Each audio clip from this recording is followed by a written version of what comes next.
ഇത് BMW 730L എന്ന് പറഞ്ഞ വാഹനത്തിൻ്റെ വണ്ടിയുടെ ഡോർ ലോക്കാണ്. ഇതെന്താ വെച്ചിട്ടുണ്ടെങ്കിൽ ഇവരെവിടുന്നോ ഒരു കേസ് എവിടുന്നോ മാറി കഴിഞ്ഞപ്പോഴത്തേക്കും ബ്ലേഡ് കട്ടിയിട്ടില്ലായിരുന്നു. അതുകൊണ്ടുണ്ടായ പ്രശ്നം എന്ന് പറഞ്ഞിട്ടുണ്ടെങ്കിൽ അവർക്ക് ഡോർ ഓപ്പൺ ചെയ്യാതെ വന്നു. അവർ ഗ്ലാസ്സൊക്കെ നമുക്ക് ബ്രേക്കിൻ ചെയ്തിട്ടാണ് ഇത് 2 ലക്ഷം രൂപ അടുത്തെന്തോ വന്നു അതിൻ്റെ ഗ്ലാസ് ബ്രേക്കിൻ ചെയ്ത് അവർ പുതിയത് വെച്ചത്.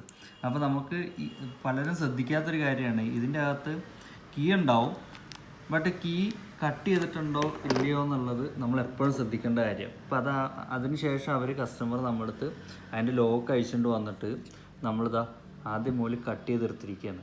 അതിൻ്റെ ചാലെല്ലാം കറക്റ്റാക്കി ലിവറൊക്കെ നമ്മൾ നോക്കി കട്ട് ചെയ്ത് പുതിയതുപോലെ എങ്ങനെ ആക്കുന്ന രീതിയിൽ ആക്കി എടുത്തിരിക്കുകയാണ്.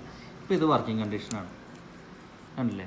ഇതേപോലെയാണ് നമ്മളിപ്പോൾ ചെയ്തിരിക്കുന്നത്. അത് BMW 730L. ഇത് മാത്രമല്ല, നമുക്ക് പല വണ്ടികൾക്ക് സ്മാർട്ട് കീ ആണ്, ഇത് സ്ലോട്ട് കീ ആണ്. അപ്പോൾ പല വണ്ടികൾക്കും ഇതേപോലെ ഒരു സ്പെയർ കീ അതിനകത്ത് വെക്കുന്നുണ്ട്, എല്ലാ വണ്ടികൾക്കും. അതെന്തിനാന്ന് വെച്ചിട്ടുണ്ടെങ്കിൽ അത് നമ്മളൊരു എമർജൻസി സിറ്റുവേഷനിൽ നമുക്ക് യൂസ് ചെയ്യാനായിട്ട്. ഇപ്പോൾ ബാറ്ററി ഡ്രെയിൻ ആയിപ്പോയി നമ്മുടെ കാറിൻ്റെ, നമുക്ക് ഓപ്പൺ ചെയ്യണമെന്നുണ്ടെങ്കിൽ സെൻസർ ആയതുകൊണ്ട് നമുക്കത് ഓപ്പൺ ചെയ്യാനായിട്ടൊക്കെ ബുദ്ധിമുട്ട് വരും.